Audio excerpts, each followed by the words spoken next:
William et Harry. Deux princes, mais avant tout, deux frères que l'on croyait inséparables, unis par des destins hors du commun au sein de la plus prestigieuse famille du monde. Des frères que l'on pensait soudés à jamais par un drame encore présent dans toutes les mémoires. On a tous encore en tête cette image aux funérailles de Diana, de ces deux petits garçons avec la tête baissée qui marchent derrière le cortège. Donc quand même un événement traumatisant qui aurait dû effectivement les souder. On a tous en mémoire ce moment où on se dit oh, « c'est terrible, au moins ils pourront compter l'un sur l'autre ». Et on découvre dans l'autobiographie d'Harry qu'en fait pas du tout, que cette image de proximité, de grand frère qui veille sur son petit frère, etc., en fait tout est faux. L'entente que l'on imaginait très forte et très soudée entre Harry et William, eh ben, elle n'est pas si merveilleuse que cela. Ici, on avait eu l'image de ces deux garçons orphelins de Diana qui étaient contre le reste du monde dans une certaine mesure et qui nous disaient « je compterai toujours sur lui ». Et puis, on est choqué par les révélations. En publiant ses souvenirs les plus intimes, le prince Harry a appuyé sur le bouton nucléaire. Personne ne pouvait imaginer qu'une terrible rancœur réciproque anime les deux frères. Le livre d'Harry est une bombe atomique absolue. Il y a des attaques en règle contre William, régulières. Tout au long de plusieurs chapitres, on constate que vraiment son frère est dans sa ligne de mire. La sortie la plus violente, celle qui a explosé lorsqu'on a eu le livre entre les mains, c'est cette altercation qu'il y a eu entre William et Harry. Et il m'a fait tomber. Il vous a fait tomber, il m'a bousculé. L'idylle, si je puis dire, entre Harry et William, c'est un truc que la presse a toujours voulu voir. Ce qui est nouveau, c'est que Harry met au jour la manière dont lui, il a vécu l'histoire, c'est-à-dire toujours deux pas derrière, toujours mis de côté. Donc il était évident qu'il y avait une cassure, alors elle est consommée aujourd'hui. Comment en est-on arrivé là ? Pourquoi Harry et William sont-ils aujourd'hui d'irréductibles ennemis ? Harry nous dit que depuis toujours presque, il y a eu avec son frère des histoires de jalousie. Alors ça va entre le fait que l'appartement est trop petit, ou alors que l'appartement est trop sombre, ou alors que lorsqu'il vient de quitter Clarence House, il découvre que la chambre qui lui était attribuée vient d'être métamorphosée par Camilla en dressing. Frère William l'envie parce que Harry est cool. Il est certain que William, à plusieurs moments, s'est dit moi aussi, j'aimerais être cool, j'aimerais pouvoir profiter. Donc il est évident que le mal-être que Harry a pu avoir vis-à-vis de William, vous pouvez, par effet miroir, le plaquer sur Harry de la part de William.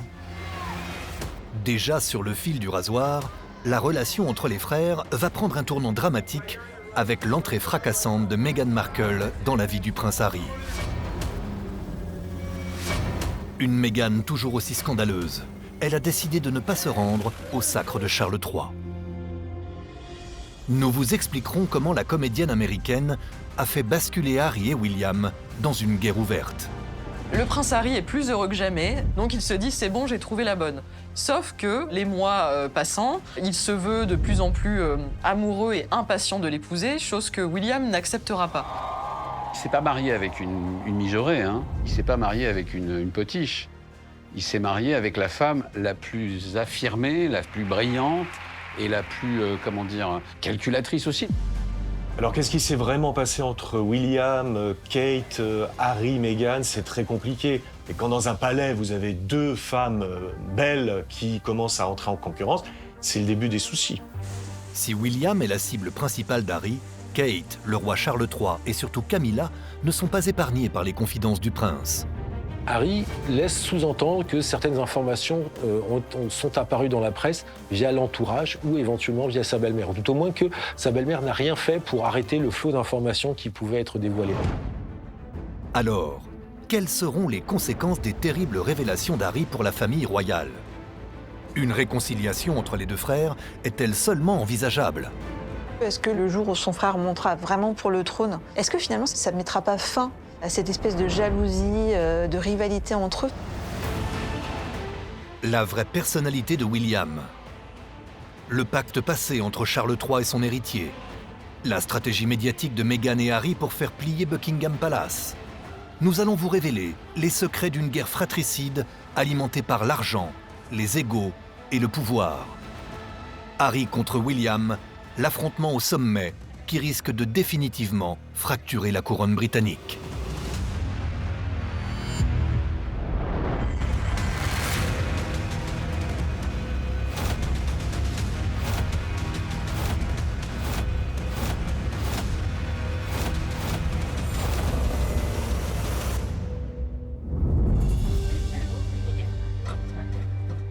La nouvelle a fait l'effet d'une bombe.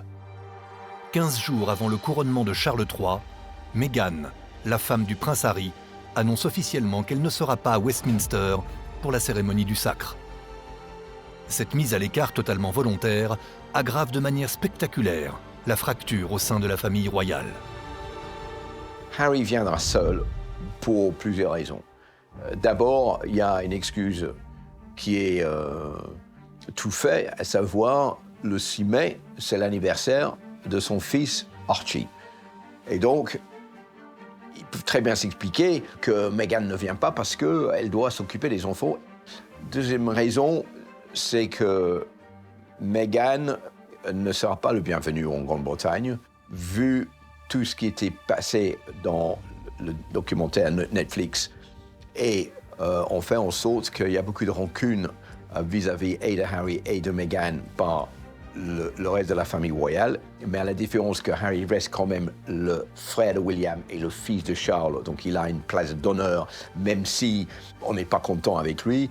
Mais Meghan, je pense que la réception sera très froide et elle n'aura pas la place qu'elle souhaiterait, à savoir sur le balcon de Buckingham Palace, ni à Westminster Abbey lors de la cérémonie. Et donc, pour cette raison, c'est Harry qui viendra seul et Meghan ne sera pas là. Si Meghan Markle venait le jour du couronnement, on aura évidemment droit aux différentes processions, aux marches, et il y aura le moment où elle devra faire une révérence et à Kate Middleton et au prince William. On connaît les rapports entre les deux femmes et on sait à quel point William ne l'apprécie pas du tout. Voilà, on peut imaginer qu'en termes d'ego, de voir devant littéralement le reste du monde baisser la tête et faire une révérence, ça va pas être hyper agréable comme perspective. Pour expliquer l'absence de Meghan Markle à Londres, deux versions sont sur la table.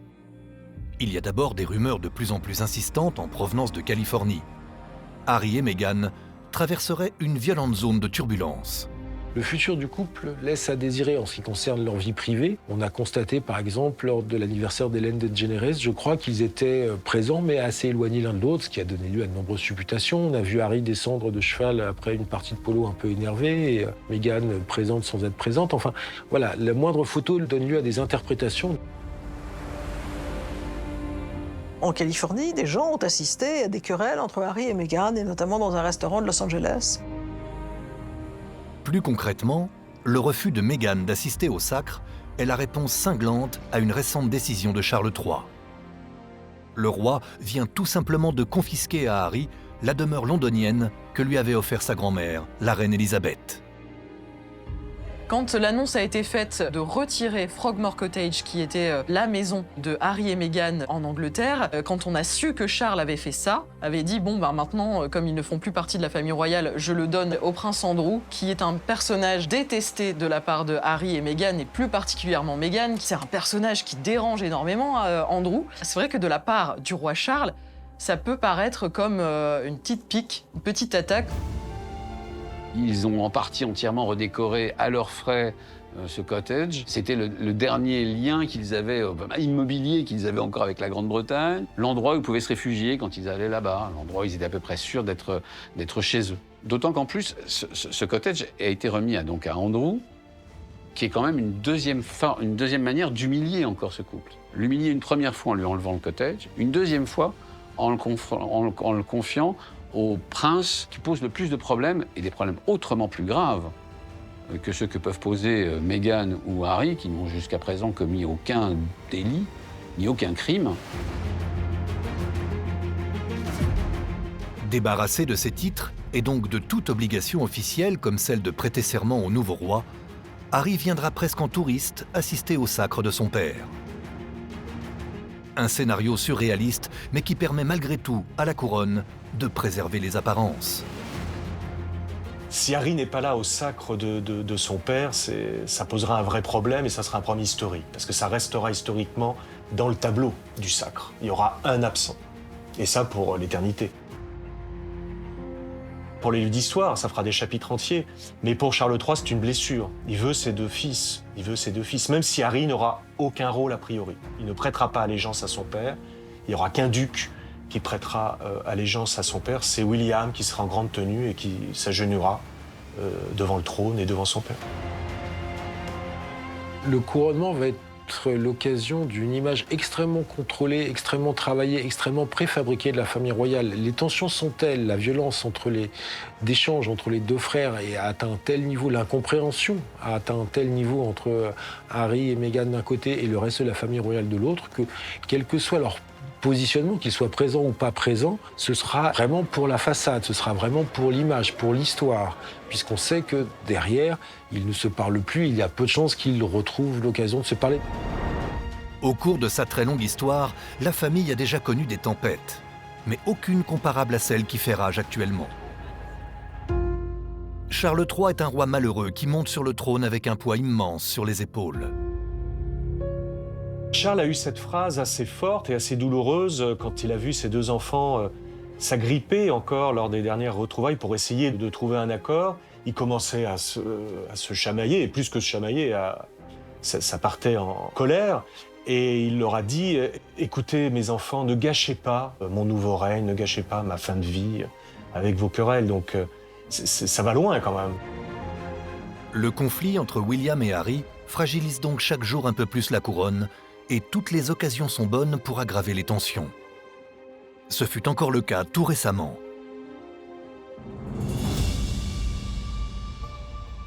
Londres, septembre 2022.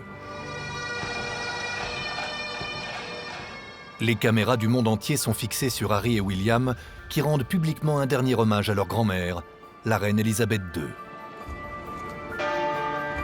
L'image est hautement symbolique pour la couronne britannique. Et le monde entier commence à croire que ce deuil est l'occasion rêvée pour les 2 frères d'enterrer l'âge de guerre. Depuis l'exil d'Harry et Meghan en Californie et l'interview explosive donnée à Oprah Winfrey, les fils du roi Charles III sont à couteau tiré. Le fait de venir, cette fois-ci, s'en prendre vraiment à l'institution royale, au palais, au système même qu'est la monarchie, constitue pour William ce qu'on pourrait qualifier d'un point de non-retour. Les hostilités commencent avec l'interview donnée à Oprah Winfrey, parce qu'il y a une espèce d'ouverture sur l'intimité d'un couple, sur l'intimité de ce qu'il a vécu au sein de la famille royale. Les attaques, le soupçon de racisme, l'absence de soutien réclamé par Meghan au sein de la famille royale lors de son intronisation. Et là, ça fait très mal très rapidement. On pensait qu'ils allaient resserrer les liens avec la mort de la reine Elisabeth II, mais en fait, pas du tout, puisque tout s'est très mal passé dès le départ. Donc il y a eu l'annonce auprès de la famille du fait qu'elle allait mourir dans quelques heures, dans quelques minutes peut-être. Donc la famille se rassemble, mais on oublie de prévenir Harry. On le prévient après. Et en plus de ça, on lui dit « Ok, tu peux venir, mais on veut pas voir ta femme ». Donc à partir de ce moment-là, ça se passe très mal entre eux. Mais bien sûr, comme il faut faire bonne figure devant le peuple anglais, et que là, le sujet, ce n'était pas la brouille entre les 2 frères, ni la brouille dans la famille, c'était la mort de la reine Elisabeth II. Les frères se sont mis d'accord et ils se sont mis en scène. C'était pas non plus très chaleureux, hein, évidemment. Ce 17 septembre, le climat est même totalement polaire entre William et Harry. Pour chacun d'entre eux, cette sortie en public est une épreuve de force. Parfaitement informés qu'Harry et Meghan ont signé d'énormes contrats avec plusieurs plateformes de streaming et des poids lourds de l'édition, William est plus que jamais sur ses gardes lors de cette journée particulière. Il y avait de la méfiance, on avait vraiment l'impression que si on disait quoi que ce soit, ce serait répété, ce serait utilisé, ce serait filmé. Le prince William ne fait absolument pas du tout confiance à Harry et Meghan. Il fait tellement pas confiance à son propre frère que depuis plusieurs mois maintenant, le peu de fois où ils se sont croisés, il a toujours demandé à ce qu'une tierce personne soit là pour pouvoir témoigner de ce qui a été dit. Que ce soit pas déformé, qu'il ait un témoin de ce qui a été dit. Donc, on a un niveau de paranoïa qui est quand même assez énorme. Désormais dans la hantise permanente de nouvelles accusations dévastatrices, William n'aura pas le temps de souffler. Quelques semaines seulement après les obsèques d'Élisabeth II, un missile à fragmentation va percuter de plein fouet la couronne britannique et plonger la famille royale dans une totale sidération.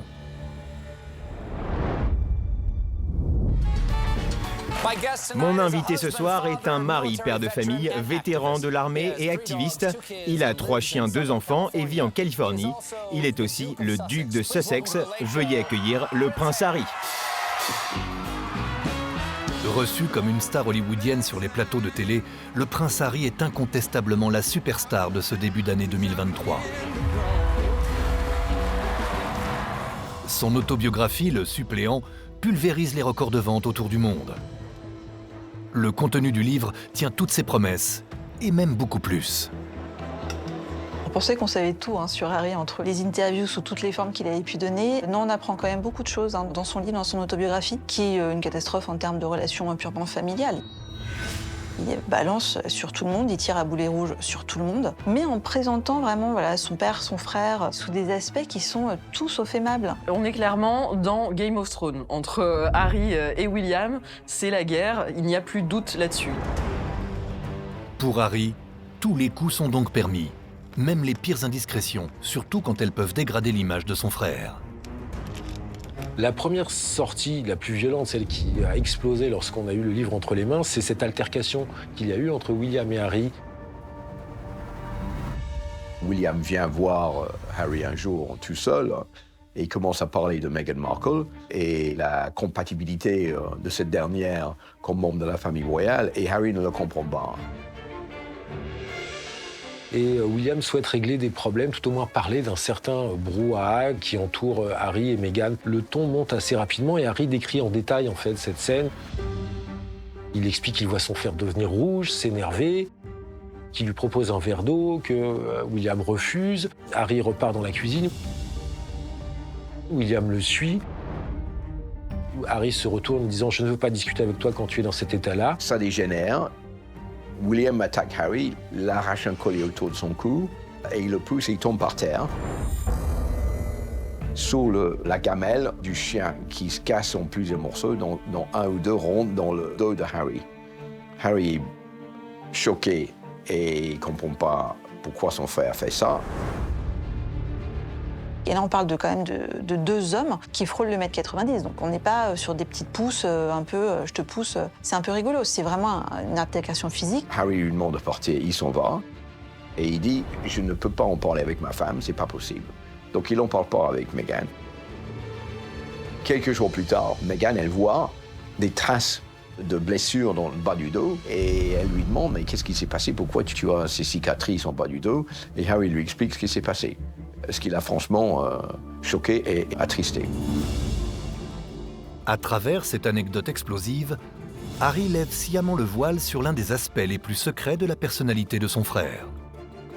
Derrière son image de bon père de famille toujours souriant, William serait une véritable bombe à retardement, capable d'exploser à tout moment.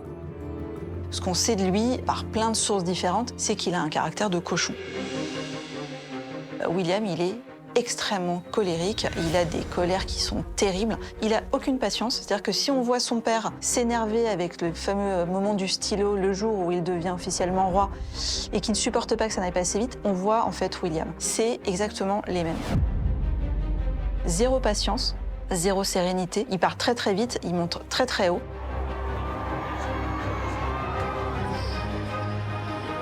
C'est un caractère extrêmement dessiné, mais il y a un surmoi important chez William, c'est-à-dire qu'il est parfaitement conscient de son rôle, il ne veut jamais être impoli avec quelqu'un qui travaille pour lui, au contraire, il a totalement intégré la noblesse oblige qui appartient à sa classe sociale et à la famille royale, et donc il est tout à fait courtois avec les gens. Il lui arrive de s'énerver, mais c'est pas quelque chose qui, une fois que ça s'est passé, ça va pas déborder, c'est-à-dire que lui est capable de dépasser le moment où il s'est mis en colère et de prendre des décisions pour la suite.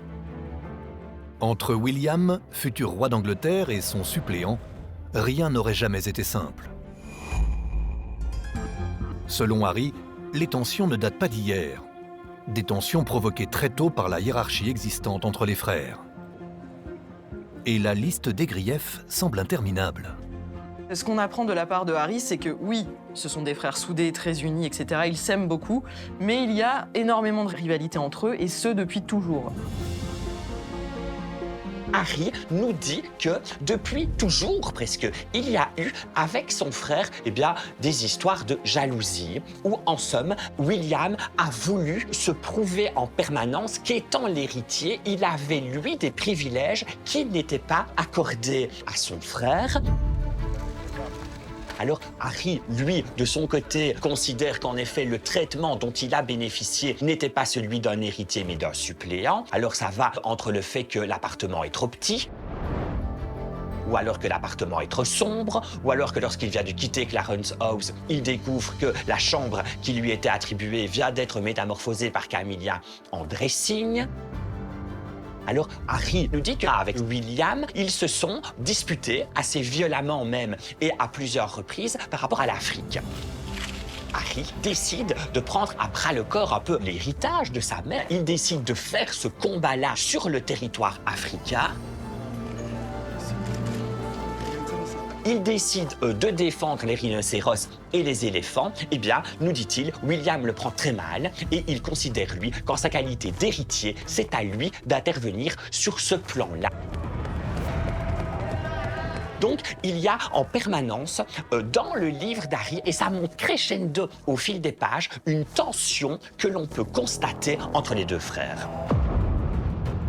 Ce qui est assez nouveau dans ce livre, c'est la relation avec son frère. Je trouve que c'est quand même assez neuf. On savait qu'il y avait des frictions, mais une colère, un ressenti, une aigreur cuite et recuite de la part de Harry vis-à-vis de son aîné. Tout son livre est fait, est vu et écrit par le prisme du frère inférieur, de celui qui est toujours derrière et celui qui sera toujours derrière dans la hiérarchie.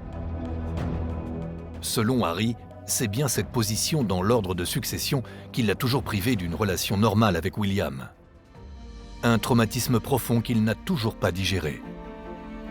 Ils ont grandi non pas ensemble, mais en opposition l'un envers l'autre. On découvre par exemple qu'au moment où Harry arrive dans l'école où est scolarisé William, ils ont très peu d'écart d'âge, mais ils ont quand même un certain écart d'âge. Donc lui arrive dans cette école et se dit oh, c'est génial, je vais pouvoir passer plein de temps avec mon frère, on va avoir des potes en commun, ça va être super. Et le premier truc que lui dit William, c'est on se connaît pas, tu me parles pas, on n'a pas les mêmes potes. C'est terrible pour Harry qui misait beaucoup là-dessus. Lui le vit extrêmement mal. Et en fait, cette image de frangins hyper soudés, vraiment toujours là l'un pour l'autre, en fait, c'était une construction laquelle on avait très envie de croire, mais en tout cas qui était visiblement pas la réalité du tout. Il y a un syndrome d'abandon qui est beaucoup plus fort avec son frère qu'avec son père, parce que tout simplement, ils ont très jeunes traversé ensemble, face à un père qui était plutôt sur la réserve, un drame énorme. Mais quand il raconte, par exemple, que son frère à l'école dit qu'il ne souhaite pas qu'ils se croisent, qu'ils fassent comme s'ils ne se connaissaient pas, mais enfin, pardon, c'est ce que font la plupart des grands frères avec leurs petits frères ou leurs petites sœurs quand ils sont dans le même collège. Je veux dire, on peut gloser pendant des heures là-dessus, mais c'est la psychologie de bas étage, ça. Certainement, William n'a pas vu le désarroi de son frère. Avait-il seulement envie de le voir? C'est encore autre chose. Avait-il seulement le temps de le voir? C'est encore une autre question. Est-ce que c'était à William de prendre en charge son frère cadet? William, il avait 14-15 ans.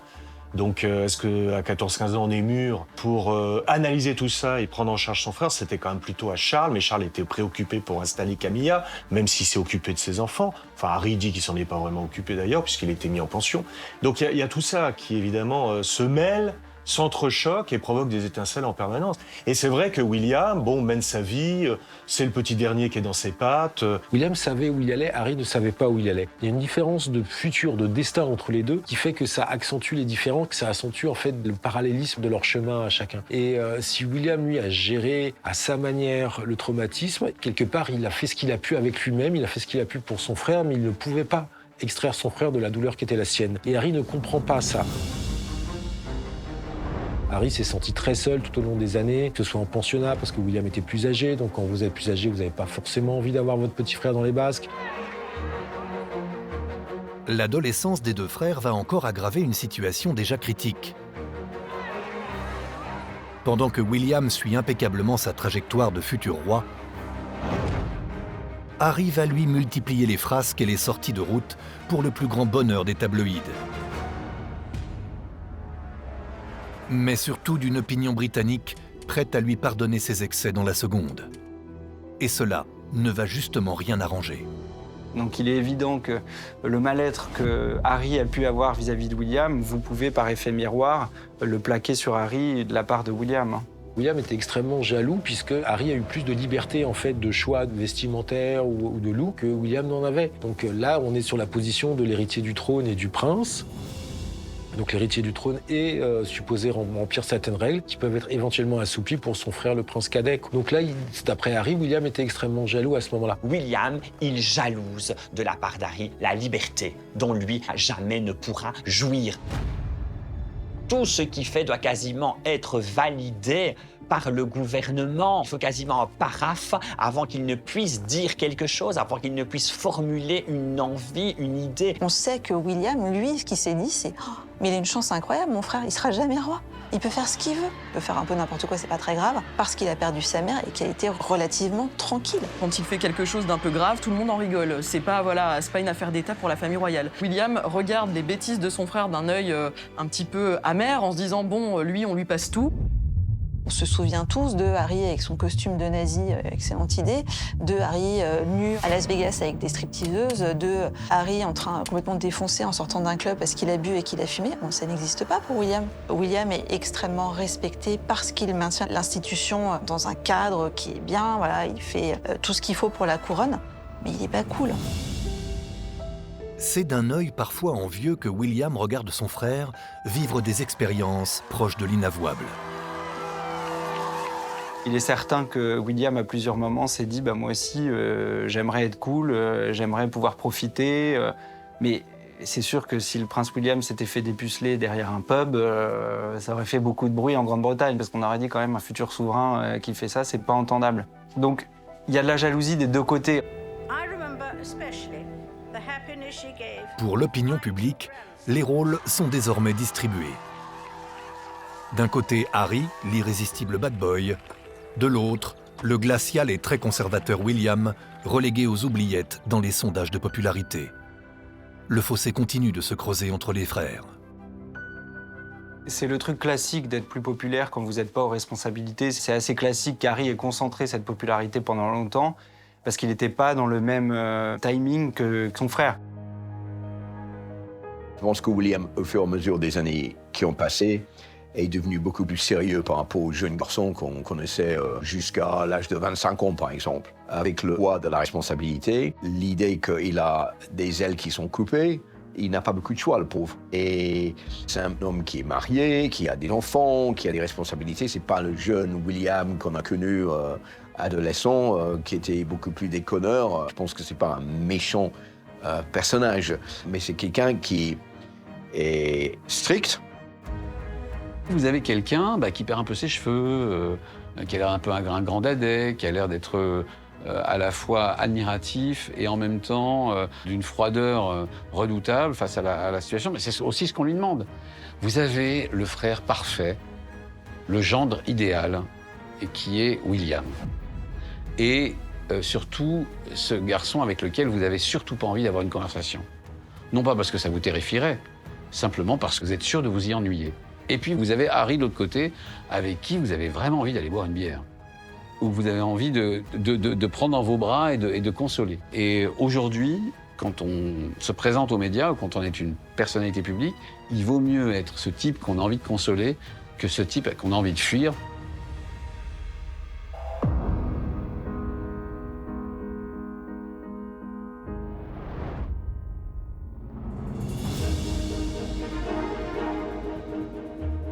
Totalement indissociable de William, Kate Middleton est la première victime collatérale du conflit opposant les deux frères. La future reine d'Angleterre se retrouve sur le banc des accusés après des années d'hyper-proximité avec Harry. S'il y en a une qu'on croyait à l'abri de tout soupçon, c'était évidemment Kate Middleton. Elle, on pensait qu'elle pouvait souffler tranquillement dans son coin, puisqu'on sait que Harry a toujours eu une relation assez tendre avec Kate Middleton. D'ailleurs, dans le livre, on a même l'impression qu'il était un petit peu amoureux d'elle quand William l'a présentée.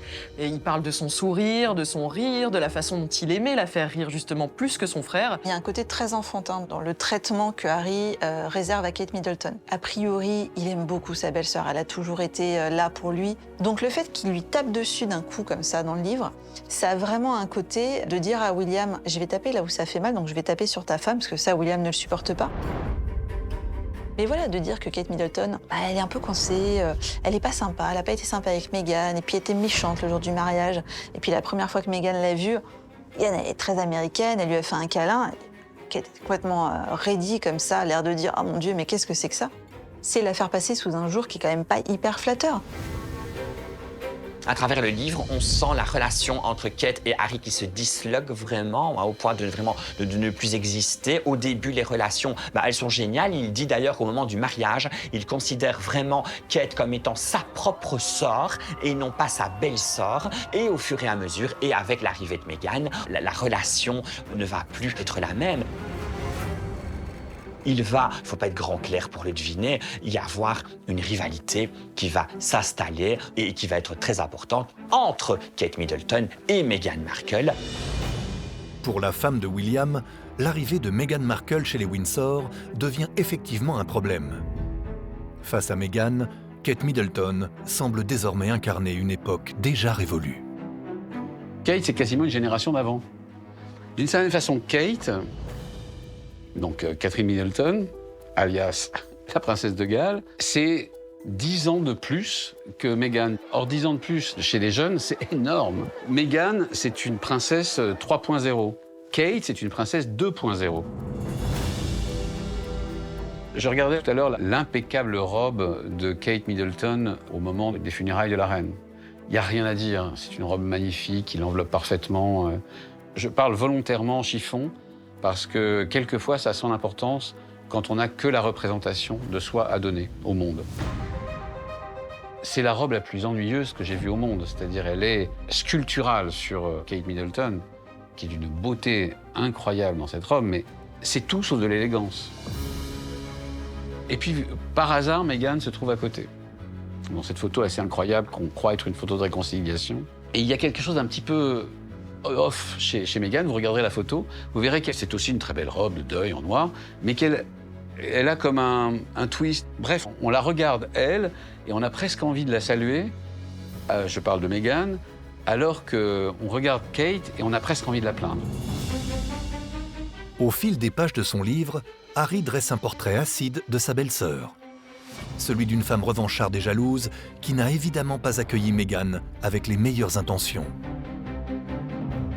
Si on se met 2 secondes à la place de Kate Middleton, elle voit débarquer une actrice américaine qui pense qu'elle va obtenir le premier rôle au sein de cette saga Windsor, qui fait tout pour l'obtenir et qui, en l'espace d'un peu plus d'une année, parvient à se faire passer la bague au doigt, alors que Kate Middleton, elle, avant de pouvoir épouser William, il lui a fallu 9 ans.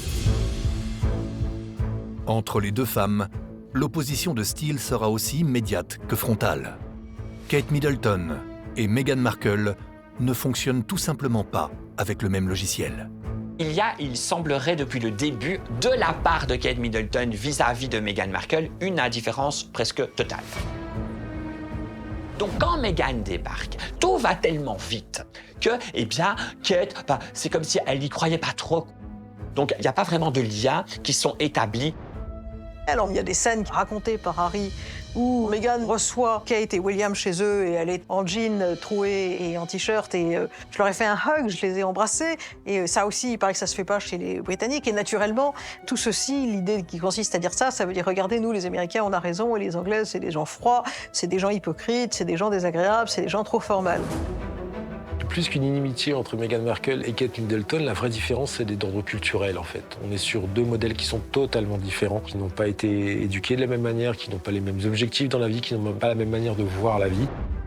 Kate a grande conscience de son rang, qu'elle sera reine d'Angleterre, donc elle a tout de suite sans doute mis Meghan un peu en dessous. Et elle s'est méfiée d'elle parce que Meghan est une fille magnifique, très belle, intelligente. Et donc elle s'est dit, je vais peut-être avoir du fil à retordre avec elle. Et surtout, il y avait 2 stars sous la Galerie des Glaces. Et quand dans un palais, vous avez 2 femmes belles qui commencent à entrer en concurrence, c'est le début des soucis. Donc pas la place pour 2 non plus. Hein. Dès son arrivée au sein du clan Windsor, Meghan Markle annonce clairement qu'elle entend jouer selon ses règles. Et auprès d'Harry, elle sera surtout le détonateur d'une bombe qui ne demandait plus qu'à exploser. Meghan Markle, elle a juste accéléré le processus. Elle est arrivée dans une famille qui était hyper fracturée, et elle a juste fait ça sur le vase qui a fini d'exploser finalement. Harry, s'il souffrait du fait de ne pas être considéré au même titre que son frère, et c'est Meghan Markle qui va vraiment verbaliser la chose et poser son doigt vraiment là où ça fait mal, en lui disant à un moment « Mais écoute Harry, je ne comprends pas, pourquoi est-ce que tu acceptes ça ?» Pourquoi est-ce que tu supportes ça? Tu es un homme, moi je suis tombée amoureuse de l'homme, je ne suis pas tombée amoureuse du prince. Pourquoi acceptes-tu une situation qui ne te correspond pas, qui te fait souffrir, qui nous fait souffrir? C'est l'étincelle qui a mis le feu aux poudres. C'est-à-dire que de toute façon, les relations entre l'intégralité de la famille royale et le prince Harry n'étaient déjà plus très bonnes. Il y avait une incompréhension, lui ne supportait plus ce que lui estime être un carcan monarchique. Il avait envie et besoin d'ailleurs. Il ne savait pas quoi, il ne savait pas comment. Meghan Markle arrive, c'est vraiment un coup de foudre hollywoodien. Et là, en fait, pour Harry, c'est une bouffée d'oxygène. C'est le fait de se dire oh, « je vais pouvoir exister à travers cette histoire d'amour et surtout, on va avoir quelque chose à proposer tous les 2. » Avec Meghan, Harry est pour la première fois officiellement engagé dans une relation sentimentale. Malheureusement pour lui, cela ne changera strictement rien à son statut et à la position qu'il occupe chez les Windsor. Seule différence, c'est maintenant un couple qui partage au quotidien les mêmes frustrations. Ils sont blessés de ce traitement qui n'est pas le même, du fait que dans une cérémonie officielle, c'est d'abord William et Kate que l'on accueille. Eux ne pénètrent au sein des institutions, ils ne sont invités, ne sont reçus qu'après. Ils sont en permanence dans l'ombre de William et de Kate. Et cela, ils en souffrent beaucoup. Et Meghan Markle, elle, qui a toujours rêvé de devenir actrice, s'est battue pour devenir une star, a aussi souffert de racisme dans son enfance. Pour elle, ce qu'elle voit là lui rappelle en quelque sorte une attitude raciste pour elle. Pour elle, ce n'est pas normal et elle trouve complètement scandaleux, en somme, que Harry soit un peu sous-classé par rapport à son frère. La défiance affichée par Meghan à l'égard du fonctionnement de l'institution n'annonce rien de bon pour la suite. Un homme l'a parfaitement compris avant tout le monde. Dans cette famille royale, le mariage a un vrai sens institutionnel. On fait attention à qui on se marie. Et les problèmes de mariage ont toujours été au cœur même des ennuis de la famille Windsor. Au cœur. Donc en fait, le choix de l'épouse, qui fait de vous un homme, en l'occurrence pour Harry, est un choix qui est ressenti symboliquement et puissamment par William. Le prince William, assez rapidement, s'est dit que Meghan, ça n'allait pas le faire. Pour une raison extrêmement simple, Meghan s'est construite en dehors de la famille royale. Tout de suite, il s'est dit, ça va pas marcher. Ce côté, justement, de on ne dit rien, on sourit, tout va bien, on fait le job, on respecte le protocole, on fait la révérence à ceux qui sont dans un rang protocolaire au-dessus de nous. Ça, William a immédiatement décelé que ça n'allait pas du tout le faire avec Meghan. Les rapports entre les 2 frères étaient déjà très compliqués, mais ce qui a finalement mis le feu aux poudres, et on sait que pour Harry, c'est ce qui a fini de créer un schisme entre lui et son frère, c'est quand son frère lui a dit « T'es sûr pour cette fille? Prends un peu le temps, l'épouse pas tout de suite. » Alors, s'il y a une chose à pas dire pour que Harry ne les pose pas dans la minute, c'était ça. Il a senti une défiance par rapport à l'enthousiasme qu'il avait, lui, par rapport à l'amour pour cette femme-là, en fait. Et face à ce débordement passionnel tout à fait justifié, et cette formule-là, oui, on est très content pour toi, mais prends ton temps. Moi, c'est ce qui aurait été dit. Harry l'a très très mal encaissé parce qu'il a estimé ne pas être soutenu. Une phrase qui a été insupportable pour le prince Harry, qui a cru que son frère remettait en question toute sa relation avec Meghan Markle. Donc ça a été le début vraiment de la guerre entre les 2 frères. Meghan ne fait rien pour calmer les tensions. Elle va au contraire les alimenter et confirmer les pires craintes de son beau-frère. William, est choqué de plusieurs choses. Et ça se passe avant et après le mariage. Il est choqué de la brutalité de Meghan. Il est choqué, mais terriblement, du fait qu'elle insulte littéralement le personnel, que des gens démissionnent. Or, dans la famille royale, les gens restent. Ils arrivent et puis ensuite ils restent parce qu'ils sont très contents. Et qu'elle est, elle est désagréable et 2, elle est vulgaire. Je veux dire, ça se fait pas.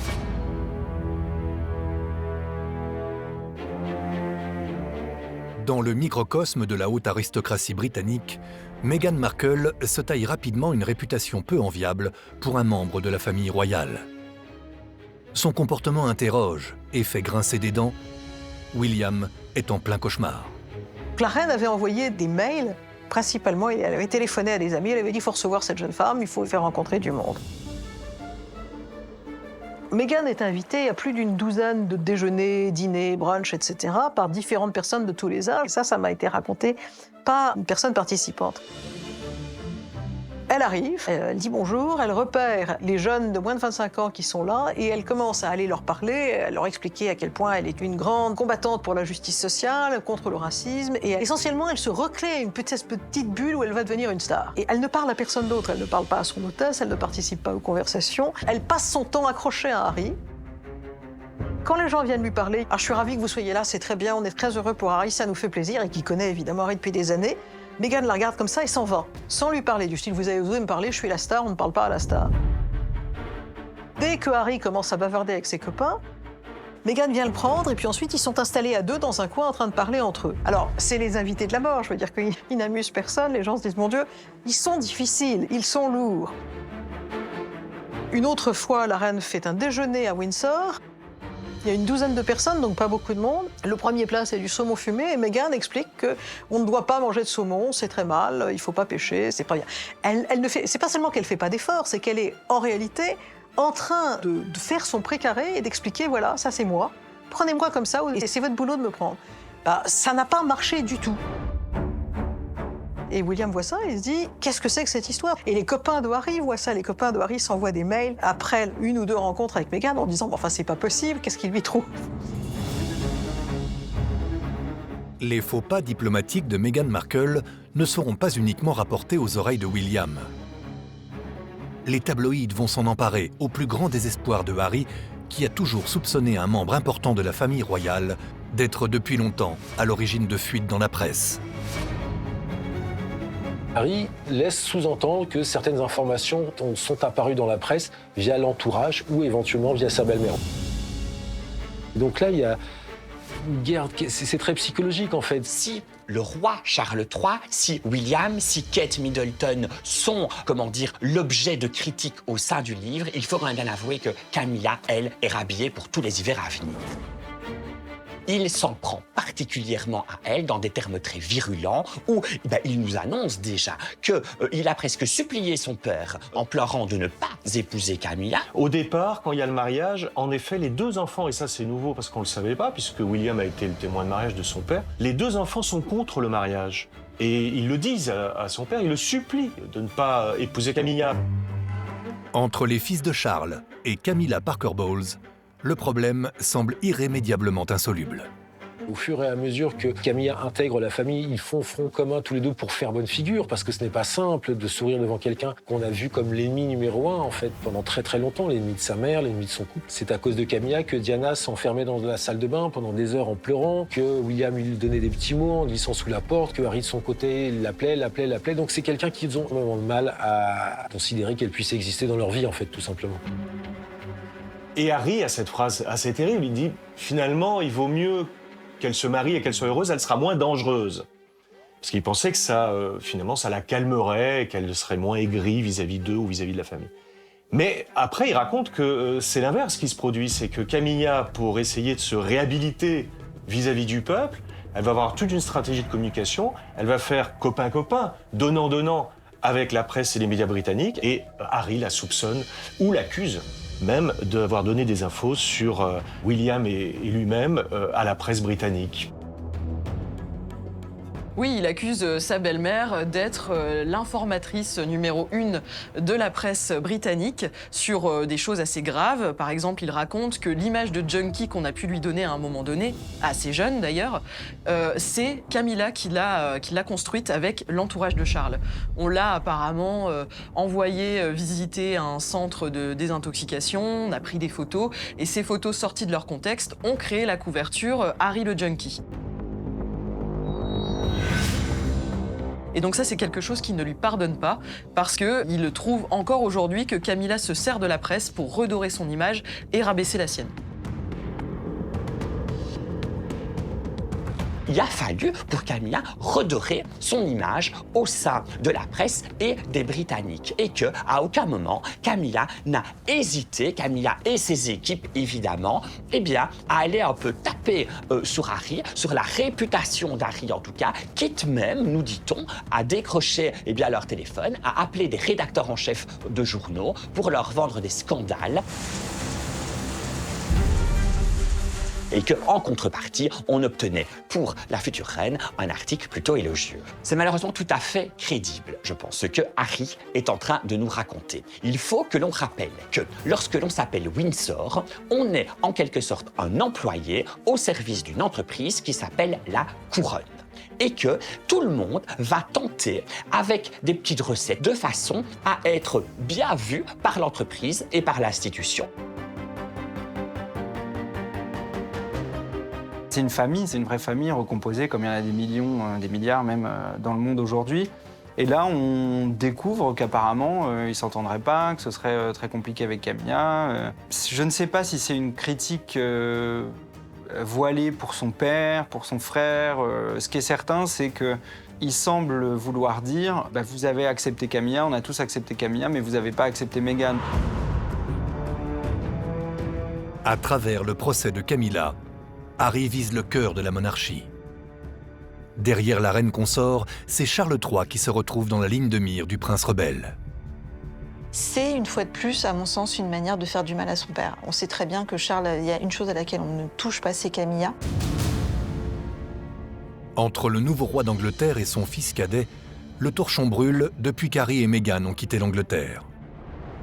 Un départ que Charles sanctionne en frappant directement Harry au porte-monnaie. Il n'a plus de revenus de la part du prince Charles, tout ça, ça lui a été coupé. Le prince Charles a dit « Ok, tu ne veux plus faire partie de la famille royale, donc malheureusement pour toi, la rente que je te verse, je ne peux plus te la donner, puisque tu ne fais plus partie de notre firme, c'est plus possible. » Pour le couple, l'argent est quelque chose d'assez important. Ils habitent Hollywood, ils habitent une maison gigantesque, ils ont besoin d'un service de sécurité, ils ont besoin d'un certain nombre de staff domestiques et autres. On se souvient de cette interview avec Oprah Winfrey où, quasiment la larme à l'œil, Harry dit qu'il est parti d'Angleterre avec 3 francs 6 sous, que son père lui a coupé les vivres, qu'il s'est retrouvé avec sa femme et son enfant et qu'il n'avait pas un sou d'avance. Harry il a touché une partie de l'héritage de Lady Di, hein, donc là on parle de plusieurs millions de dollars, mais pas suffisamment pour pouvoir en vivre toute la vie. Il considère que son père lui a coupé les vivres, que son père lui aurait dû assurer leur train de vie, ou en tout cas assurer leurs arrières financièrement de manière plus importante. Lui estime que sa sécurité, quand il vient dans le pays, doit être assurée en partie par la police nationale et qu'il refuse que ce soit pas le cas. Il explique que voilà, il en a assez beaucoup d'argent quand il vient en termes de sécurité, que ce serait bien de l'aider. Pourquoi moi j'ai pas plus alors que William vit dans des châteaux, a des équipes qui sont payées par Buckingham, un staff qui est payé par Buckingham, une allocation qui est donnée par Buckingham? Ben oui, mais William il bosse pour la famille royale. Entre Charles et Harry, puis William par ricochet, l'argent a lui aussi fini par alimenter toutes les frustrations et les incompréhensions. Et depuis la mort d'Élisabeth II, rien ne semble en mesure d'inverser cette spirale infernale. Il est évident que Harry a souffert aussi d'un traitement qui n'était pas le même que celui de William par rapport aux avoirs et à l'argent qu'il pouvait toucher de la part des équipes du palais. Et dans le fond, il s'est rendu compte qu'il ne toucherait jamais autant d'argent que son frère William et Kate Middleton, puisque William, depuis la mort d'Élisabeth II et qu'il est devenu prince de Galles, dispose désormais maintenant des revenus du duché de Cornouailles. En 2022, ce territoire de 570 km² a généré près de 25 millions d'euros de revenus pour le prince de Galles. Largement de quoi entretenir une certaine convoitise chez Harry. C'est une machine à cash où l'argent déferle littéralement, puisque c'est tout un duché qui est quand même énorme, qui est composé de terres, de fermages, d'établissements avec des animaux, des chevaux, des vaches et tout ça. Et tout cet argent revient directement dans celui qui porte le titre aussi de duc de Cornouailles. Et ce titre de duc de Cornouailles, c'est un titre qui est détenu par l'héritier du trône. C'est dans le package. Charles devenu roi, William devient prince de Galles, hérite du duché de Cornouailles. En termes de chiffre d'affaires, en termes de valeur, on va dire, on n'est pas loin du milliard de pounds. Forcément, de se dire que son frère a hérité d'une marque, d'une propriété de terre qu'on peut évaluer à quasiment 1 milliard de pounds. Oui, forcément, quand on est le petit frère et qu'on se dit qu'on est passé à ça, que ce soit pour nous, ça ne doit pas être hyper agréable. Voilà, une fois de plus, c'est la famille royale.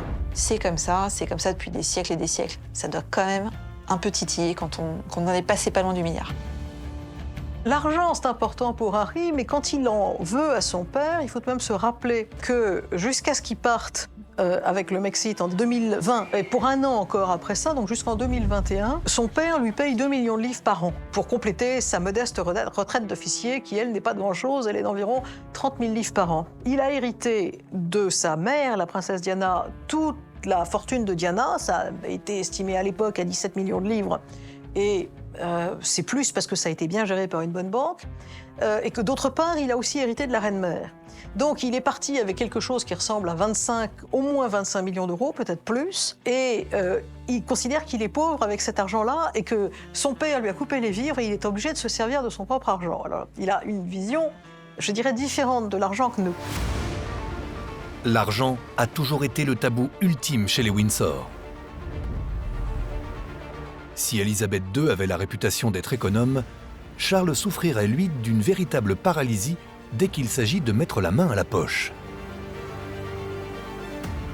Sur ce terrain, les révélations d'Harry n'ont donc pas surpris grand monde.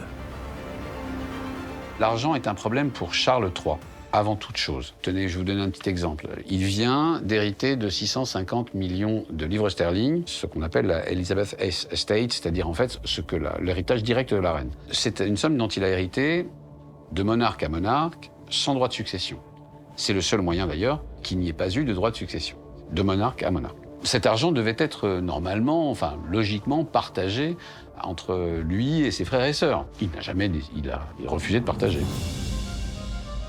Donc on voit bien qu'il y a un reproche général qui a toujours été fait à Charles, d'avoir un rapport, d'être radin, quoi, d'avoir un rapport très particulier à l'argent. Et ça, pour le coup, c'est un vrai reproche que pourrait adresser Harry à son père, qui frappe juste en fait, parce qu'évidemment, les reproches les plus... Ce qui vous fait le plus mal, c'est justement ce qui est vrai. Face au torrent de révélations du livre d'Harry, William et Charles font figure de véritables victimes expiatoires. Et comme toujours quand elle est attaquée, la couronne se retrouve dans un angle mort, victime d'une stratégie de défense qui la condamne au silence. Harry est conscient que sa famille ne peut pas répondre parce que la famille royale ne répond pas. Si vous voulez, c'est le jamais expliquer et jamais se plaindre. Never complain, never explain. Le prince Harry a profité de la devise familiale pour se lâcher. Il sait très bien que depuis plusieurs années, depuis Élisabeth II, même avant, on suit ce qui s'appelle le never complain, never explain, c'est-à-dire ne jamais se plaindre et ne jamais répondre, jamais expliquer quoi que ce soit. Donc là, le prince Harry savait très bien que la famille n'allait pas réagir, donc c'est pour ça qu'il s'est un petit peu permis de balancer les dossiers les plus croustillants sur sa famille, parce qu'il savait pertinemment que derrière, il n'y aurait aucune attaque, aucune réponse. Mais on a aussi félicité Charles et William de ne pas répondre, en disant que voilà, le silence était le meilleur des mépris, et que dans un sens, c'est que peut-être que Harry était en train de raconter n'importe quoi, était en train de délirer totalement, et qu'il n'y avait rien à dire sur cette histoire. En réalité, la famille royale semblait très démunie devant l'offensive menée par Harry et Meghan depuis la Californie. Quelques semaines avant que le suppléant n'envahisse les librairies, l'arrivée de la série Meghan et Harry sur la plateforme Netflix fait déjà sauter une première digue. Il y a une stratégie militaire qui a été mise en place puisque le fameux documentaire Netflix sort au mois de décembre, juste avant les fêtes de fin d'année, période on sait où les gens sont restent un peu chez eux, ont le temps de regarder la télévision. À Buckingham, cet étrange objet télévisuel crée un énorme malaise. La presse anglaise rapporte que Charles et William se sont étranglés de rage devant la bande-annonce du programme. Alors, les bandes annonces, les accroches sont dignes du cinéma hollywoodien. On voit Meghan Markle dans une cuisine se prenant les mains pour cacher ses larmes. On voit Harry, en effet, complètement dépité, voire paniqué par rapport à une situation. Et alors, il y a des phrases terriblement étudiées qui défilent sur l'écran. Nous seuls connaissons la vérité. Et cette vérité, nous allons vous la raconter. C'est très probablement difficile à appréhender pour William et pour Charles, de se dire, j'ai mon frère qui est dans une série sur une plateforme qui va dans tous les foyers du monde raconter en 3 épisodes sa vie, et en l'occurrence aussi la nôtre. C'est à l'opposé de la famille royale. Dans le fond, on est beaucoup plus proche des Kardashian que des Windsor. Pour l'image de la famille royale, cette série apparaît bien comme une tache indélébile. Et cette démystification dans les règles de l'art de l'institution millénaire aurait rapporté près de 100 millions de dollars à Harry et Meghan. Et c'est en ça que c'est dangereux, parce que la famille royale britannique, surtout en ce moment, a besoin de gravitas. C'est-à-dire elle a besoin de s'ancrer dans la population, elle a besoin de s'ancrer dans la réalité des Britanniques, elle a besoin de justifier sa place à la tête du pays, qui n'est absolument pas un don, qui n'est pas une chose donnée. Il suffit de peu pour qu'il bascule, pourquoi pas, dans l'incroyable famille Sussex et qu'on ait les Sussex en direct avec tout un feuilleton régulier, pourquoi pas. Là, la famille royale serait furieuse. On serait parti dans un système hollywoodien complet.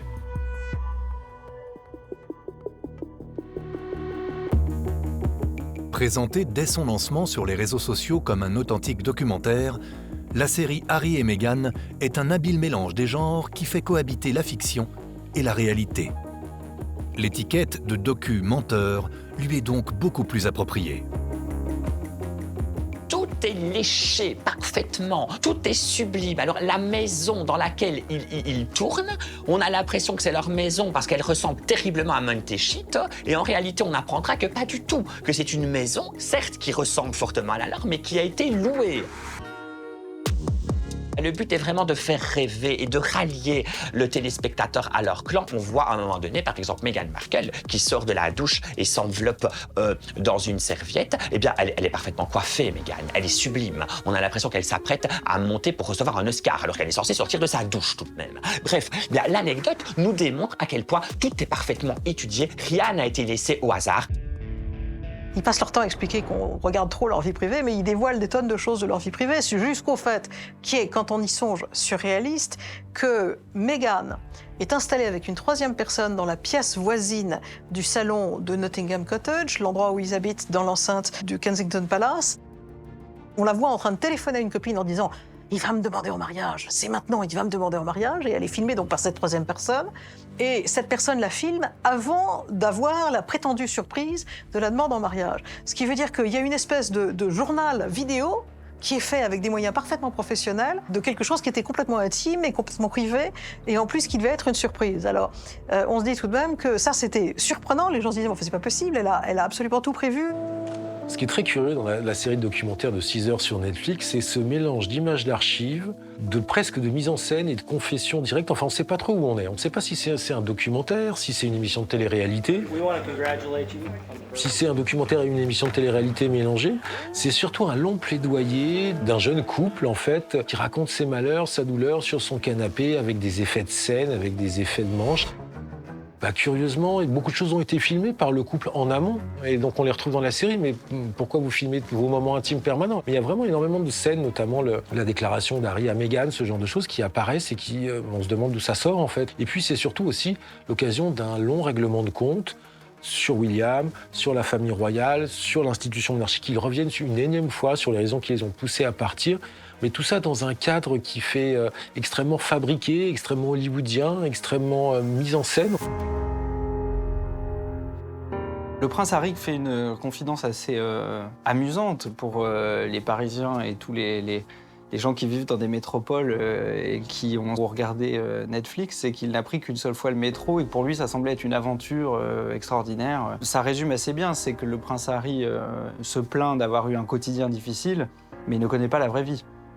Il ne sait pas ce que c'est que d'avoir des difficultés, de payer son chauffage, d'aller faire les courses. Alors, il s'en plaint quelque part parce qu'il dit qu'il aimerait pouvoir avoir une vie normale et tout. C'est pour ça qu'il est allé aux États-Unis, pour avoir une vie plus normale. Enfin, une vie plus normale dans une villa énorme à Los Angeles avec des gardes du corps, des grosses voitures et en voyageant en avion privé. Malgré ses défauts qui ne passent pas inaperçus, la série Meghan et Harry prépare de la meilleure des manières la sortie du suppléant. Le deuxième étage de la fusée. Ça a été regardé sur Netflix, ça a été la série la plus regardée de l'année, donc visiblement il y avait une énorme curiosité.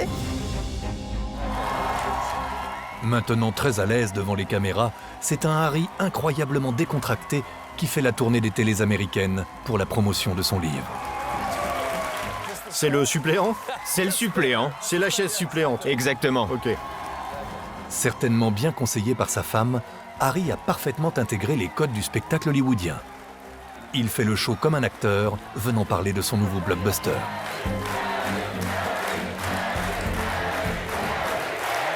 Merci d'avoir amené le public. Il y a d'une part le fait qu'il a certainement eu du media training, Harry, et que donc, quand il est dans le jeu des talk-shows américains, qui est très mis en scène, où on a l'intervieweur qui est là derrière son bureau, vous êtes sur un canapé à côté, il y a tout un échange de plaisanteries avant qu'on commence à parler des choses, ça s'apprend. Si ça lui était pas venu, il l'a certainement très très bien appris. C'est pas anodin. C'était vraiment pour montrer cette image de mec cool qu'il a toujours. On le voit toujours aujourd'hui comme le prince rebelle, et c'est ce qu'il est dans le fond, et donc il l'assume à fond, et quand lui vient sur un plateau, c'est moins guindé qu'un William qui vient un petit peu présenter son plan pour sauver l'environnement. C'est le prince Harry qui vient raconter sa vie au sein de la famille royale. C'est un plaisir de vous avoir dans cette émission pour présenter votre livre. Comment dois-je vous appeler? Oh, appelez-moi comme vous voulez. Et donc oui, c'est vrai que quand on le regarde aujourd'hui, ce prince Harry, eh bien il est plus Harry que prince. C'est Harry qui vient déconner comme ça sur un plateau de télé et qui peut-être lui aussi, comme sa femme, aurait pu être un acteur aujourd'hui. Pour faire du suppléant un événement planétaire, rien n'a été laissé au hasard. Sa sortie a donc été préparée avec des méthodes dignes des meilleurs films d'espionnage. La maison d'édition Random House, qui a donc obtenu les droits, s'est vraiment calquée sur la mise en place des Harry Potter. Pourquoi? Pour veiller tout d'abord à ce que rien ne s'ébruite. Pour cela, on a fait travailler plusieurs traducteurs sur l'ensemble du livre. Aucune personne, dans le fond, n'a eu, avant sa sortie, accès à l'intégralité de l'ouvrage, puisqu'ils ont été plusieurs à travailler dessus. Et on dit qu'ils avaient un code à devoir rentrer dans l'ordinateur pour pouvoir envoyer les passages qui avaient été traduits de façon à ce que les mails qu'ils pouvaient échanger ne soient pas dévoilés et ne puissent pas être perçus par, évidemment, les médias qui étaient à l'affût de la moindre chose. Le mystère autour des mémoires d'Harry reste intact jusqu'à la dernière minute. Résultat, le suppléant pulvérise tous les records de vente. Depuis sa sortie en janvier 2023, le livre aurait déjà franchi la barre des 3,5 millions d'exemplaires vendus dans le monde. Et surprise, on lui prête même une qualité d'écriture inattendue. Alors le livre est un très bon livre. Ça, c'est la chose qu'il faut dire d'abord. C'est un joli objet littéraire, c'est pas un grand livre, mais en tout cas c'est un livre qui se lit agréablement. Et lui, voilà, il y a mis sa vérité, sa façon de voir les choses, mais de façon purement littéraire, si je puis dire. Malgré toutes ces qualités, une zone d'ombre a volontairement été entretenue autour du suppléant. Elle entoure le véritable auteur du livre. Sa couverture laisse entendre qu'Harry en est le seul et unique artisan. Pourtant, Victor Hugo, le matin, quand il écrivait à Guernesey, notamment en exil, il se mettait sur une petite tablette en bois, debout, pour écrire en regardant la mer. C'est pas comme ça qu'Harry a écrit son livre. Ça a été plutôt un système de livre-confession avec des enregistrements, des interviews, et puis il y a une plume qui a enjolivé tout ça. Le livre du prince Harry, c'est un vrai projet, il y a un vrai plan d'attaque derrière. Alors évidemment, non, ce n'est pas lui qui a écrit ce livre. Le prince Harry n'a fait que fouiller dans sa mémoire, s'enregistrer dès que quelque chose lui revenait. Ça fait un petit peu penser d'ailleurs à Diana avec Andrew Morton, qui racontait aussi sa vérité. Ça s'est passé de la même manière. C'est un auteur très reconnu qui a gagné un prix Pulitzer, qui a donc écrit la biographie d'André Agassi, qui s'est occupé de celle aussi du prince Harry. Et c'est pour ça qu'elle est aussi bien écrite, aussi bien détaillée, et qu'on lit ça un petit peu comme un roman. Pour obtenir les mémoires d'Harry, l'éditeur américain Random House a versé près de 20 millions de dollars d'avance au prince. À ce tarif-là, pas question de prendre le moindre risque en laissant Harry seul devant son clavier d'ordinateur. Mais c'est toujours comme ça pour des célébrités, régulièrement. C'est des écrivains fantômes ou des journalistes de renom qui prennent le relais. Ils ont casté plusieurs auteurs et c'est J.R. Moringer qui a été retenu. Il est reconnu en Amérique comme étant un peu l'accoucheur des stars. Il a cette particularité, Moringer, de faire dire à la personne qu'il interviewe des choses qu'il n'a jamais dites, de le pousser un peu dans ses retranchements. Moringer, il a fait un livre formidable. D'abord parce que, visiblement, il a pris du temps, il a écouté Harry, il a encouragé Harry s'est senti à l'aise, et Harry a déballé des choses que aucun journaliste royal britannique n'aurait été capable de déballer chez Harry. Le journaliste dont le boulot consiste à l'écouter lui dit « Oui, absolument, pouvez-vous m'en dire plus ?» Enfin, j'y étais pas, mais c'est comme ça qu'on fait. Et le résultat, c'est un déballage qui mélange toutes sortes de choses. Les bagarres avec son frère, les dissensions avec son père. Si le livre tient toutes ses promesses en matière de scoop et d'informations croustillantes, la raison de son succès s'explique aussi par son incontournable dimension cathartique. Entre chaque ligne, le suppléant semble d'abord s'adresser à une personne bien précise. C'est très curieux. Le livre de Harry est une ode à sa mère et c'est vrai que la dernière partie, quand Meghan arrive dans sa vie, puisque c'est une autobiographie, c'est vrai qu'on sent subtilement les traits de Meghan remplir et se calquer sur ceux de Diana, c'est-à-dire une femme libre, une femme émancipée, une femme en avance sur son temps, une femme qui dit les choses, une femme qui aussi donc fait œuvre de charité. Et puis en plus, il y a l'idée aussi que Diana était une star, la star du monde dans les années 90. Et qu'il y a ce côté Meghan qui est sans doute l'une des personnalités les plus connues aujourd'hui au monde aussi, finalement, qu'on le veuille ou non. Donc voilà, il y a tout ça qui se confond, en effet. C'est assez curieux.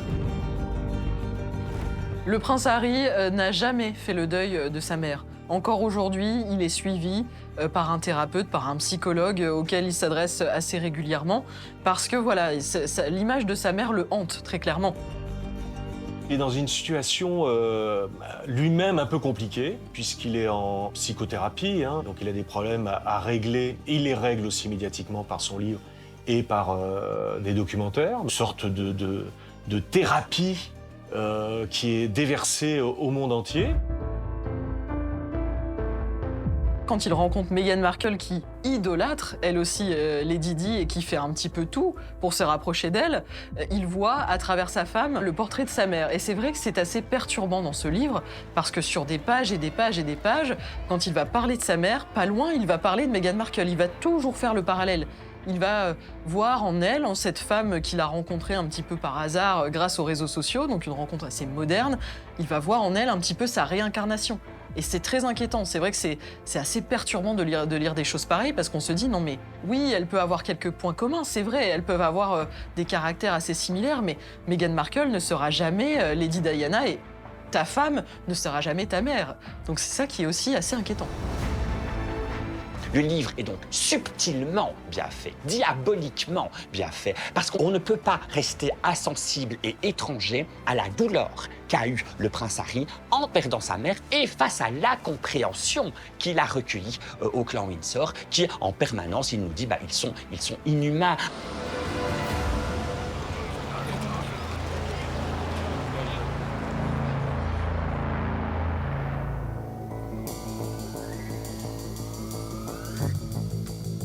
Aujourd'hui, bien installé en Californie avec sa famille, Harry explique qu'il a définitivement mis derrière lui Buckingham et ses contraintes trop pesantes pour lui, et surtout pour sa progéniture. Maintenant, est-ce que Harry est heureux aux États-Unis? C'est ce qu'il dit. dans son documentaire. Voilà, je suis heureux, je suis avec mes enfants, je les élève comme je veux. Ils ne sont pas élevés selon des codes, ils n'ont pas le protocole. Ils ne sont pas élevés dans cette jalousie entre clans qu'il peut y avoir entre les membres de la famille. Mais même très loin des fastes de la couronne, Harry n'a pas pour autant tout oublié, ni même renoncé à certaines habitudes bien implantées dans son ADN de prince. On imagine que Harry et Meghan ont un train de vie assez luxueux. Parce que lui vient d'une famille royale habituée justement à ne pas se soucier de l'argent. Et elle, qui a été donc une actrice, qui a eu aussi quelques revenus assez importants, au moins à la fin de sa carrière, puisqu'on ne va pas se mentir, ce n'était pas non plus une énorme comédienne, c'était pas une star hollywoodienne, Meghan Markle, mais voilà, elle avait quand même des revenus assez intéressants. Donc on imagine que les deux ont un petit peu eu de mal à renoncer à ce train de vie-là. Ils ont acheté une gigantesque maison dans l'un des quartiers les plus chics de Santa Barbara qui s'appelle Montecito. Il y a 9 chambres à coucher et 16 salles de bain et des salons et un court de tennis, une piscine, des dépendances, enfin toutes sortes de choses. C'est vraiment une espèce de palais. Ils l'ont d'ailleurs acheté à un oligarque russe. Ça a coûté 14 millions de dollars.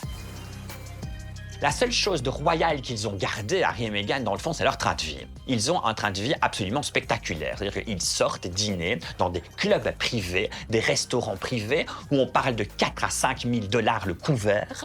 Il y a un train de vie qui est somptueux parce que la maison, elle est gigantesque. Donc, on imagine le personnel qu'il y a là-bas pour s'occuper de tout cela. Mais alors, en plus, il y a surtout la sécurité. La sécurité qui, désormais, leur est propre.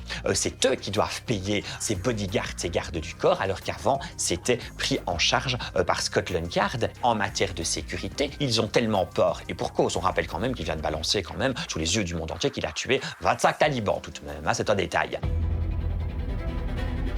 On sait que 2 de leurs gardes du corps, en somme, c'est l'ancien garde du corps qui veillait sur Michael Jackson et que l'autre garde du corps, qui est en charge des équipes, lui, a veillé sur Barack et Michelle Obama lorsqu'ils étaient à la Maison-Blanche. La vie quotidienne de Harry et Meghan, c'est une vie d'ultra privilégiée. Ils habitent à Montecito. Montecito, c'est une espèce d'enclave dans l'enclave des VIP. C'est-à-dire qu'il n'y a pas mieux à Los Angeles, il n'y a pas plus chic. Il n'est pas plus cher non plus. Ils ont une vie d'hyper privilégiée, c'est-à-dire qu'ils ont une très belle maison, ils ont un quotidien, ils travaillent de chez eux. Pour leur association à Archwell, lui a des jetons de présence parce qu'il a un espèce de rôle dans différents boards de société pour pouvoir le mettre dans leur organigramme. Donc il est payé pour une présence relativement légère, on va dire, au bureau. On l'a vu régulièrement qu'il va déjeuner, elle emmène déjeuner des collaboratrices d'Archwell.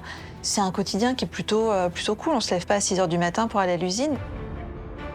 Bien que vivant retranchés dans leur citadelle dorée, Harry et Meghan font des efforts démesurés pour montrer qu'ils sont sur tous les fronts.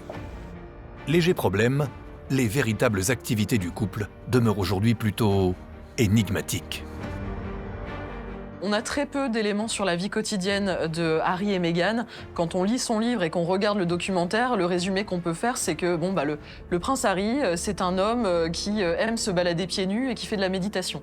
Voilà, c'est vraiment le résumé qu'on peut en faire et on ne sait pas trop ce qu'il fait, le prince Harry, de ses journées, mis à part s'occuper de ses enfants, faire de la méditation, se plaindre H24 de la presse, engager des poursuites judiciaires. On ne sait pas trop ce qu'il fait. C'est un peu la même chose pour Meghan Markle. Elle n'a pas repris sa carrière d'actrice. Elle se dit militante, mais on la voit nulle part. Harry et Meghan vivent comme des stars hollywoodiennes sans être totalement des stars hollywoodiennes. C'est-à-dire que pour être star hollywoodienne, il ne faut pas avoir une maison, il faut en avoir plusieurs. Il ne faut pas avoir un jet, il faut en avoir 2. Les vraies stars hollywoodiennes sont à un très très haut niveau de train de vie. Meghan et Harry, c'est un petit peu le niveau en dessous. On est sur du wannabe, on dirait les Anglais, ce qui veut en devenir. Ils ont signé beaucoup de contrats. Ils ont 11 sociétés immatriculées notamment dans le Delaware, qui est l'État fiscalement le plus avantageux pour les entreprises. Ces sociétés sont supposées servir de structure juridique pour toutes leurs signatures, tous leurs multiples contrats. Après, il faut rendre du contenu, il faut vendre. Hollywood aime les histoires de rédemption, aime surtout les histoires d'efficacité, en fait. Il y a un moment, c'est une industrie, l'industrie hollywoodienne. Si vous ne rapportez pas d'argent pendant un temps suffisamment long, vous êtes hors circuit. Et là, pour l'instant, ils sont à un point charnière où on calcule 88,9 millions d'heures de vue de leur série sur Netflix, de leur documentaire. Le livre du Prince Harry a cartonné, donc ça, c'est une véritable réussite. Là-dessus, ils ont marqué des points. Ils sont bankable, comme on dit là-bas, ils sont rentables. Maintenant, quel est leur contenu qui va les rentabiliser à nouveau ? Une seule personne est aujourd'hui en mesure de répondre à toutes ces questions. Ce ne sera pas le prince Harry, mais bien son épouse Meghan Markle, seule aux commandes des affaires du couple. Il y a, dès le départ, la volonté absolument farouche de Meghan, d'abord de contrôler tout ça, et ensuite de garder tous les moyens qu'elle a appris à connaître à Hollywood. Elle a des images très claires dans sa vue. Il y a un contrat de podcast avec Spotify qui est estimé à 20 millions de dollars. Il y a le contrat d'édition qui comprend le livre de Harry, mais il y en a d'autres, pour 4 livres pour 20 millions de dollars. Et il y a 100 millions de dollars avec Netflix. Alors, tout ça, c'est pas payé immédiatement, c'est payé au fur et à mesure que les projets sont réalisés. Mais il est évident qu'elle pense large et qu'il n'y a personne qui la dirige. Je veux dire qu'au contraire, elle a des plans, ce sont ses plans à elle, et on voit bien que tout est exécuté à un moment ou à un autre. Officiellement, le couple n'a rien dévoilé de ses projets à venir. Mais le phénoménal succès du suppléant pourrait accélérer la sortie d'un 2e volume de Mémoires d'Harry. Et il risque d'être encore plus explosif. Harry serait loin d'avoir tout dit. Il semblerait que pour l'instant, en tout cas, ils aient encore quelques billes. C'est vrai qu'il aurait enlevé quelques éléments pour essayer de préserver certains. Est-ce qu'il a préservé Elisabeth II dans son livre? Il y a encore un autre livre qui fait à peu près le même nombre de pages. Puisqu'il avait 1000 pages, il en a publié 500. Donc il y a 400 à 500 pages d'informations qui n'ont pas été divulguées. Quelles sont-elles? Pour lui aussi, c'est une façon d'avoir des munitions en réserve pour attaquer les Windsor demain. Donc voilà, qui sera la cible? Quel souvenir peut encore être couché sur le papier? Voilà, on ne sait pas. Mais c'est vrai que Harry a encore des munitions, bien sûr. Et c'est en ça, je crois, qu'il y a une vraie guerre des deux côtés de l'Atlantique. D'un côté, vous avez un couple qui essaye de feuilletonner un 2e bouquin, un 3e bouquin, un 2e épisode Netflix. Et de l'autre côté, vous avez une famille royale britannique qui a de vrais problèmes de légitimité, ou en tout cas qui essaye d'asseoir sa légitimité après un règne de 70 ans. Alors, ce que vous avez aujourd'hui, vous avez 2 versions de la famille royale complètement opposées. Vous avez la version Harry et Meghan, qui est aux États-Unis. C'est la version Netflix, c'est la version The Crown, c'est la version où la vérité et la fiction s'entremêlent sans qu'on sache vraiment où commence la vérité et où commence la fiction, et qui a un seul but, c'est de gagner de l'argent sur le dos de l'institution de la monarchie britannique. De l'autre côté, vous avez Charles, Camilla, William et Kate, qui sont les représentants d'une monarchie millénaire qui a un seul but, ce qui n'est pas du tout financier, c'est un but de pérennisation, de longévité, de continuation de cette famille royale. Et ces 2 clans sont, depuis 2020 et le départ de Harry et Meghan aux États-Unis, devenus de plus en plus entranchés de leurs 2 côtés et de plus en plus incompatibles quand il s'agit de trouver un terrain d'entente commun. La réconciliation entre les 2 frères, elle est évidemment espérée, mais elle est quand même, en tout cas pour l'heure, extrêmement peu probable. Il y a trop de choses qui ont été dites, trop d'attaques qui ont été formulées, trop de malentendus aussi entre eux. Tout le monde se dit, mais alors jamais aucun espace de réconciliation n'est possible entre les 2 frères. Ben si, justement, maintenant ça semble possible. À partir du moment où ces 2-là se regardent comme des hommes, mariés, pères de famille, tout est possible. Vous avez la réconciliation d'hommes raisonnables, tout simplement parce que chacun a des responsabilités qui les sortent d'eux-mêmes. Harry comme William ont des enfants. Harry comme William ont un foyer à faire vivre. Ensuite, parce qu'il n'y a pas mieux que Harry pour comprendre la position à laquelle se trouve William. Et maintenant, il va falloir que William comprenne la position dans laquelle se trouve Harry, qui est celle, objectivement, de sa mère quand elle a divorcé. Celui qui a souffert, c'est Harry. Celui que Diana préférait, c'est Harry. Il préempte en fait, sa mère, son héritage, en laissant, entre guillemets, son père à son frère, en disant de toute façon, tous les 2, il est roi, il sera roi un jour, vous êtes dans la monarchie, finalement, restez là où vous êtes, moi je vais faire vivre l'héritage de ma mère. Il a des mots qui sont très très durs dans son livre. Il dit à un moment, une dernière fois où il a croisé William, c'était lors d'une cérémonie religieuse, et il écrit « Je le regarde, je le vois comme ça, Et en fait, tout ce que je vois, c'est sa calvitie, qui est beaucoup plus importante que la mienne. Et en fait, à chaque fois qu'on disait qu'il ressemblait à notre mère, en fait, aujourd'hui, c'est plus le cas. Il lui ressemble plus à notre mère. C'est fini.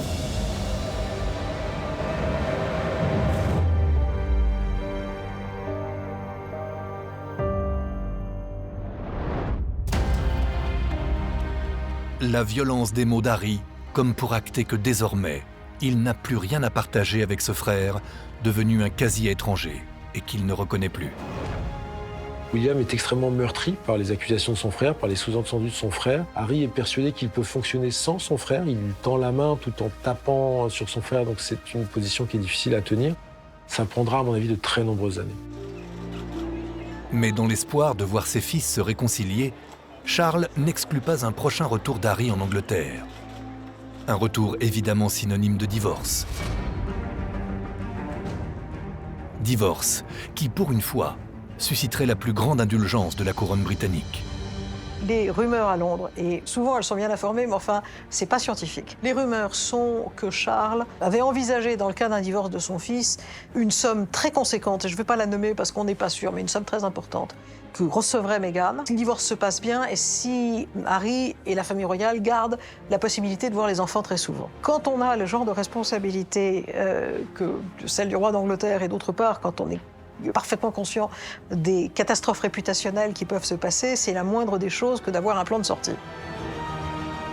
En attendant cet éventuel coup de tonnerre, William et Harry ne semblent pas prêts à enterrer l'âge de guerre. Plus irréconciliables que jamais, les deux frères ne manqueront pas de faire trembler les murs de Buckingham dans les mois qui viennent.